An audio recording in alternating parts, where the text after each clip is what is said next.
Ukraine. Ukraine. Ukraine. Ukraine. Ukraine. Ukraine. You've probably heard about that country a lot. For the last few years, Ukraine has been one of the most important conflict points in the world. It's the site of a proxy war between Russia and the United States. Russia could launch an attack on Ukraine any day now. We are ready, and all of NATO is ready. But it's also a place most people don't really know a lot about. So the story we hear about Ukraine's history and its conflict today has very little relationship to reality. I'm going to tell you a story about modern Ukraine, but this is also a story about America and how American money and weapons ended up in the hands of these guys, the neo-Nazis and ultranationalists of Ukraine's far right. Let's start in 1991, when Ukraine became fully independent from the Soviet Union. And independence was tough. After the fall of communism, the economies of post-Soviet republics were falling apart. State institutions were being hollowed out. A so-called gangster capitalism was becoming dominant. So in the 1990s, Ukraine's economy and quality of life collapsed, and it's never really gotten better. Adjusted for inflation, Ukraine's GDP per capita was higher in 1990 than it was in 2020. Health outcomes are abysmal. In 2019, the life expectancy of Ukrainian men was lower than in Syria, Iraq, and North Korea. And as quality of life collapsed, nationalism flourished. Some people turned to extremist politics. And that was partly because Ukrainian nationalism, formed in opposition to the Soviet Union, tended to have a strongly right-wing flavor. To understand that, we have to look at a crucial figure in Ukrainian nationalist history, a guy named Stepan Bandera. You see, in the 1930s and 40s, Bandera wanted Ukrainian independence from Poland and the Soviet Union. So when the Nazis invaded, Bandera allied with them. His followers massacred huge numbers of Poles and Jews. But in spite of this legacy, Bandera is still viewed as a hero in the west of Ukraine. There are Stepan Bandera streets, museums, and monuments. In 2010, Bandera was even named an official hero of Ukraine. But Bandera is hated in the East, where Soviet identity was historically a lot stronger. And that East-West divide was a big fracture within Ukraine. In Western Ukraine, there was more stress on a specifically Ukrainian identity, closer to Europe. In Eastern Ukraine, meanwhile, people were more likely to stress their historic ties to Russia and the Russian language. Fast forward to 2010, when Ukraine elected a relatively pro-Russian politician named Viktor Yanukovych as its president, with strong support from voters in the East. Yanukovych pursued a regionalist and Russia-friendly agenda, which angered people in the West. And in 2013, Yanukovych announced that he was suspending discussions on Ukrainian integration with Europe. That decision sparked a protest movement centered in Kyiv called Euromaidan, after the Maidan Square where it took place. In Kiev, thousands of Ukrainians continue to protest against the government's decision to hold off on signing a deal with the EU. In the West, Euromaidan was seen as a peaceful, pro-democracy movement, and most participants really were ordinary people who were angry at the government. But as the protests grew, encouraged by a harsh repression from the police and a brutal sniper attack that killed dozens of protesters and police alike, a new, more sinister element emerged and began to hijack the movement. The ultranationalists came on the scene. It was often the nationalists who were the loudest and the most violent. A group calling itself the Right Sector is perhaps the largest. Its members can be seen marching around Kiev in columns of about a dozen. Groups like the, quote, Right Sector of the ultranationalist Svoboda Party, originally called the Social National Party of Ukraine, try turning those words around, acted as a small but influential organized minority within the protests. And those extremists played an important role in exacerbating the protests by encouraging violence and more radical rhetoric. There are allegations that the sniper attack was actually orchestrated by the Right Sector and its co-conspirators. By early 2014, the government lost the ability to control the protests. In a rapidly evolving political crisis, President Yanukovych has been voted out by parliament, forced to leave Kiev. And the US recognized interim government that replaced him had a significant far-right faction. The Deputy Prime Minister, the Minister of Defense, and others were all from that far-right party, Svoboda. And this led to backlash in the East, because Eastern Ukrainians were horrified at what they saw as a far-right seizure of power, with veneration of Bandera and elimination of equal recognition for languages like Russian. Service industry workers have since January been obliged to talk to customers in Ukrainian unless clients specifically ask to switch. If I work, pay my employees' salaries and my taxes, it's none of your bloody business which language I do it in. Anti-government protests broke out across the East.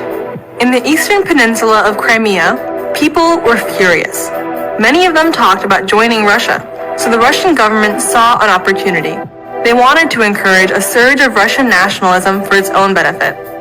So Russia annexed Crimea and held a disputed referendum to legitimize the decision.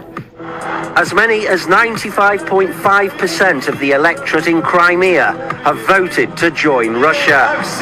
We are going back home. Crimea is in Russia. Energized by the annexation and supported by Russian armed and military personnel, the anti-government protests became a full-blown secessionist movement. Eastern provinces like Donetsk and Luhansk held separatist referendums and declared independence. The new government branded these rebellions as, quote, terrorist actions.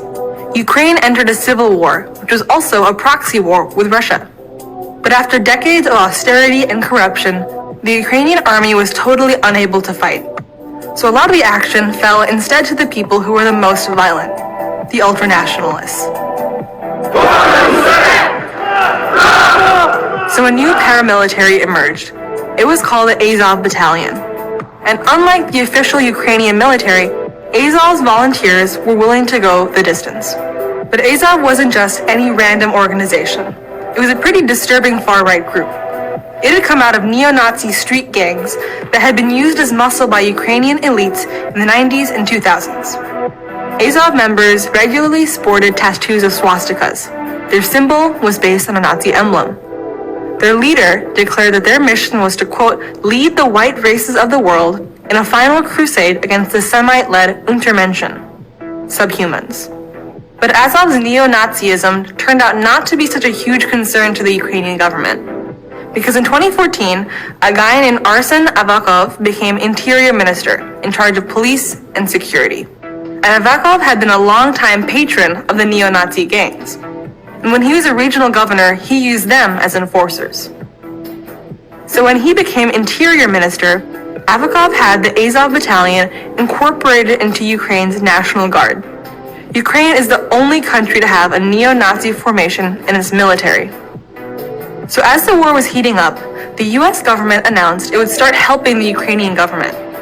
We're upholding the principle that bigger nations can't bully the small by opposing Russian aggression and supporting Ukraine's democracy and reassuring our NATO allies. It would send money, training, and, quote, defensive lethal aid, weapons.